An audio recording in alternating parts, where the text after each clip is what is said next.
pessoal, tudo bem? Sejam bem-vindos a mais um vídeo do nosso canal #Construção.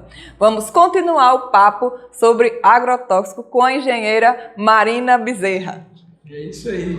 Bem-vinda mais uma vez, Marina. Obrigada. A gente vai continuar esse assunto. Eu queria saber o seguinte: tem sido muito noticiado na mídia, né, um número recorde de novos agrotóxicos, pelo atual governo, foi liberado pelo atual governo. Você pode comentar sobre esse fato, o que ele representa para os profissionais e para a sociedade em geral?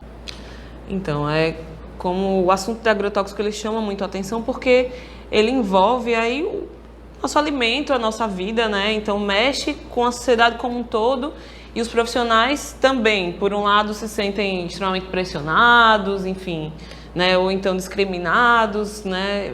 Mas é um assunto que a gente precisa debater e precisa ter esse olhar mesmo. O governo, eu andei dando uma pesquisada, então, no começo do ano, em janeiro, foram liberados 28 compostos, né? Não só o agrotóxico, enfim, mas são componentes, né? Misturas, enfim. Foram liberados 28 compostos desse. E agora, no meio de novembro, bateu nos 325, né? E aí, realmente, é um recorde de liberação, né? De compostos químicos, né? Agrotóxicos. E isso gera essa insegurança porque o Brasil é o maior consumidor de agrotóxico do mundo, né? Porque nós temos dimensões continentais, o agronegócio é pujante, é um modelo de exploração agrícola que se utiliza muito, né, desse aporte tecnológico, mas que a gente precisa, né, regular melhor tudo isso para dar uma segurança para a sociedade. Existem campanhas e grupos, né, que controlam isso, até porque nós já tivemos casos até mais agudos, né, de contaminação, como por exemplo no leite materno, na região centro-oeste, que utiliza muito na produção de grãos os agrotóxicos, então a gente tem casos de deriva, isso tudo precisa ser muito bem estudado. Então você vê o aumento desse nível de moléculas disponíveis, de produtos disponíveis, gera uma preocupação se o que a gente já tinha. A gente tinha todos esses problemas, essa preocupação, então as pessoas ficam de fato preocupadas e os profissionais se sentem um pouco acuados com isso, porque de fato existe uma demanda técnica, Marina, mas eu não tinha moléculas disponíveis para usar em determinada cultura, era muito limitado o uso para o coqueiro, enfim, você ia lá no Agrofit, que é uma plataforma que o governo disponibiliza, então, para a cultura do coqueiro eu posso usar tais e tais agrotóxicos, mas na verdade aquele não sana o meu problema fitossanitário, que é com ácaro. Então eu não tenho acaricida que funcione para aquilo, então vou usar de outro e vou fazer regularmente, então eu precisava dessa liberação, alguns alegam tudo isso, essa demanda técnica, enquanto a sociedade que já sofria, né, com esses danos de resíduos, né, nos alimentos e na própria água, na vida, né, das pessoas por conta da permanência dessas substâncias na natureza, né, que algumas categorias chegam até 30 anos a permanência na natureza, e aí a gente vê essa liberação maior. E o próprio Ministério da Agricultura admite que tem deficiência e dificuldade em fiscalizar tudo isso, então como liberar mais?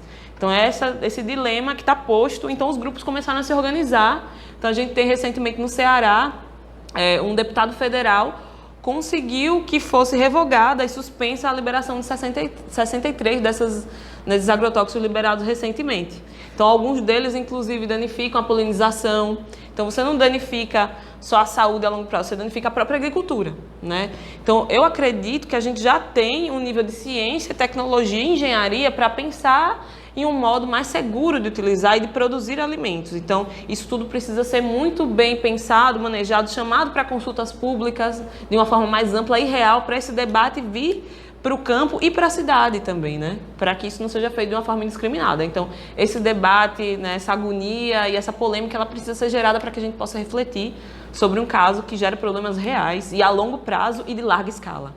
Pois é, a gente vê, já era uma coisa prejudicial, assim, por um lado, a utilização desses produtos, né, e agora, com essa liberação toda, ainda tem essa interação, né, de vários produtos diferentes, de químicas diferentes ao mesmo tempo, às vezes numa cultura só e tal, né, que nível de intoxicação e tratamento a gente vai ter para isso aí? Demanda mais estudos, né, para que essa liberação seja feita demora a liberação, a aprovação de produto. A Anvisa, né, requer muito, o pessoal reclama, não, porque é muito burocrático, enfim, o país como celeiro do mundo precisa crescer, a gente precisa crescer de forma ordenada e forma segura, né? Pois é, eu trabalhei um bom tempo no setor público de saúde, né, mesmo sendo engenheiro, trabalhando no setor da área de engenharia, mas a gente tinha a oportunidade de observar que havia muita gente contaminada, muita gente que aplica agrotóxicos na zona rural, sem controle nenhum, sem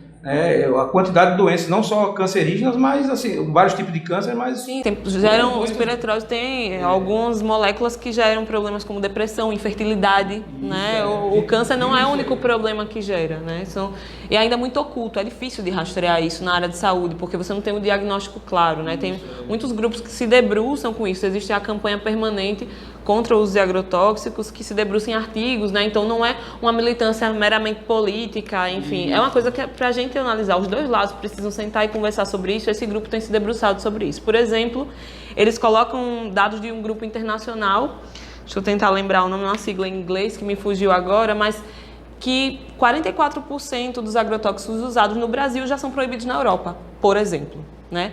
Na década de 70, grande parte do aporte industrial que produzia tudo isso, das fábricas, foi passado para a América Latina, né? Então, hoje a gente consome o que eles já não querem mais consumir. Alguma coisa errada tem nisso daí. Por exemplo, a atrazina, que é muito usada como herbicida na cultura do milho, né? Ele já foi banido, né, de 37 países. E no Brasil é campeão de venda. Então a gente precisa pensar, o milho que a gente usa aqui no Nordeste, nosso cuscuz, mas que vai para a composição de uma série de alimentos, até ração de cachorro, a gente vê lá, né, que está sendo tudo isso daí, está na nossa vida de uma forma bem abrangente. Se foi banido em 37 países, como é que a gente continua usando e por que a gente continua usando? A gente precisa avaliar isso tudo melhor. Exatamente. É verdade. Além disso, esse assunto é extremamente transversal com outras engenharias. Sim. Por exemplo, no momento que você falou que o uso dos defensivos pode prejudicar a própria agricultura, a maioria dos cultivos estão próximos aos mananciais de água. Não é isso, Duda? Então, os mananciais que abastecem as grandes cidades estão normalmente em regiões rurais. E aí eles sofrem influência direta do carregamento das águas, não é isso, para os mananciais. E hoje o tratamento de água das cidades, ele tem um limite até onde a gente consegue tratar esses agrotóxicos que acabam na água que a gente consome, né? Então é um assunto extremamente transversal. A gente ainda tem que estudar, né, sentar várias, multidisciplinares. Né? Exatamente. O glifosato já foi a empresa que produz, né, tem um nome comercial, que produz, já foi multada porque colocava que era biodegradável e eles foram analisando que isso ficava no solo por muitos, muitos anos. Então eles, né, propaganda enganosa e várias questões, né? A gente tem que ver essa questão residual desses agrotóxicos de uma forma geral. A gente precisa aprimorar as formas de estudar e não ter medo de estudar, né? Existe uma indústria grande por parte disso, mas a gente tem um laço social que precisa dar conta disso, uma governabilidade que medie essa relação indústria-sociedade, né? Exatamente. E aí a gente tenta se precaver como pessoa física comprando produtos orgânicos, né? Todo mundo tem essa visão de que comprando os produtos orgânicos a gente se livraria da carga, né? Desses produtos. Porém, como eu falei, vai vir na água, vai vir no ar, né? Existem outros meios de contaminação, mesmo que você não more na zona rural, né?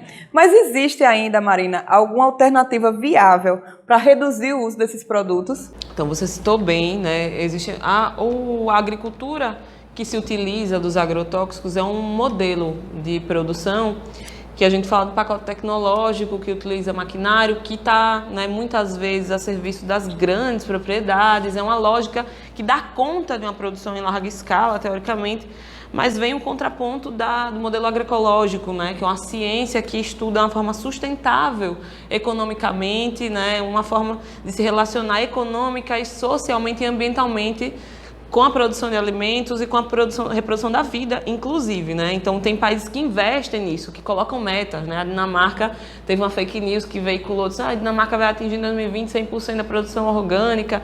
Não chega a ser isso, mas eles têm um esforço coletivo, um esforço legislativo e político para reduzir o uso, né, dos agrotóxicos, como a gente já vê, a gente falou anteriormente que na Europa eles já baniram várias moléculas, os extremamente tóxicos, os vermelhos já vão banindo, não, a gente não vai usar, não vai deixar entrar aqui, nem usa e nem compra, né? Então isso daí eles vão reordenando isso, é tornar isso uma política de governo, né? A gente já tem algumas políticas de governo através, né, das associações, dos conselhos, principalmente atuam muito nisso daí, mas a alternativa é mudar uma matriz de produção de alimentos que traga a agroecologia, então ela também mexe na organização social e política. Então você entende que a divisão fundiária ela precisa ocorrer para que mais profissionais sejam empregados, inclusive, né, porque o latifúndio ele não emprega tanto como empregam os minifúndios, a agricultura familiar, né, que produz o alimento de fato, o arroz, o feijão, que a gente vê aí, que alimenta o brasileiro hoje, já comprovadamente é a agricultura familiar. O agronegócio ele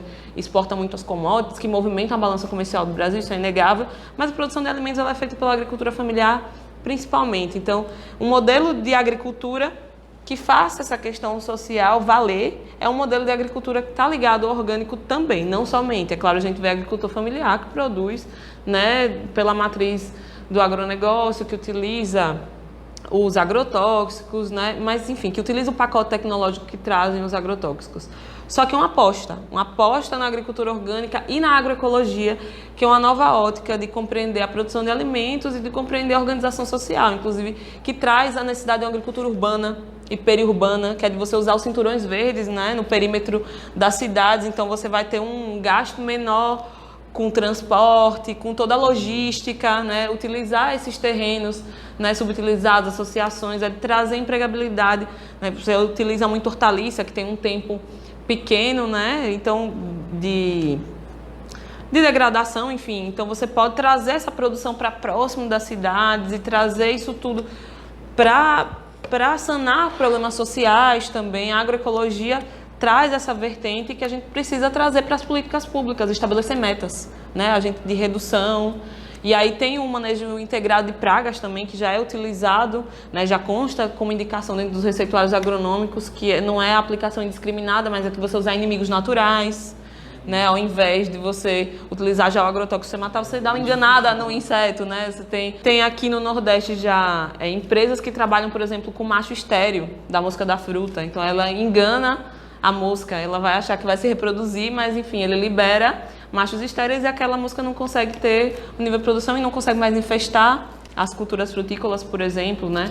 Então são essas alternativas que a ciência, a tecnologia e a engenharia precisam buscar cada vez mais para que a gente reduza esse outro viés que gera um certo dano, enfim, para que a gente reduza só nos casos extremos, né? Para que a gente também não especialize demais o meio ambiente. A agricultura fez esse caminho e hoje ela está fazendo o caminho inverso, né? A gente voltou a entender a lógica da natureza que funciona de forma equilibrada para que a gente tenha um manejo agrícola que consiga, né, entender esse funcionamento sem ter grandes perdas dos dois lados, né? Que a gente tenha uma produção satisfatória e que a gente consiga guardar para as futuras gerações esses bens ambientais que a gente tem. Muito bem. No outro vídeo nós falamos sobre essa cartilha, né, que está disponível no site do CREA Sergipe, para qualquer um de qualquer estado pode acessar esse material, né, que é exatamente sobre esse assunto que a gente está falando. Isso, ele fala do modo seguro, enfim, do manejo, né, desses agrotóxicos, do uso do EPI. Então eu já, né, faço esse lembrete para a população e para os colegas profissionais de engenharia agronômica, engenharia florestal, das outras engenharias do grupo agronomia, que observando a aplicação, observando, né, as atividades agronômicas na área de agrotóxicos sem profissional habilitado, procurem o CREA, denunciem, vão à ouvidoria, né, no site do CREA e façam essa denúncia porque é pela nossa profissão e é pela sociedade. Pela nossa saúde, né? Pela nossa saúde, sim. Duda, eu agora vou plantar tomate em casa. É bom. Não é bom? Eu fico impressionado que é uma equação de infinitas variáveis aí para se estudar e agora tem que ser uma equação que tem que ser equilibrada de uma maneira responsável, né, de uma maneira séria. Muito obrigado, Marina, mais uma vez. Obrigada, Marina. Obrigado pela aula. Realmente foi para a gente que a gente é da área, mas tem muitos leigos também. Eu creio que foi muito esclarecedor. Obrigado. Isso mesmo, Duda. Esse assunto, né, ele rende. E se você tem alguma dúvida ou alguma sugestão sobre tema para a gente fazer um vídeo dentro da agronomia ou de qualquer outra área, é só deixar aqui nos comentários, nós vamos dar toda a atenção. Muito obrigado, não esqueça de curtir, compartilhar e comentar o nosso vídeo para ajudar o nosso canal. Muito obrigado e até o próximo vídeo.